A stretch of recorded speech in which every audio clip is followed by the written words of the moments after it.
Okay, we got everything hooked up here. Put a couple of nails in there to hold that. So that's, our string will work good.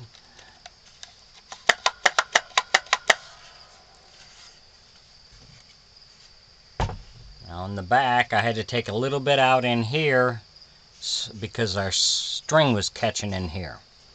So I took some out in here, so now we can get the back put on.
Got it all together.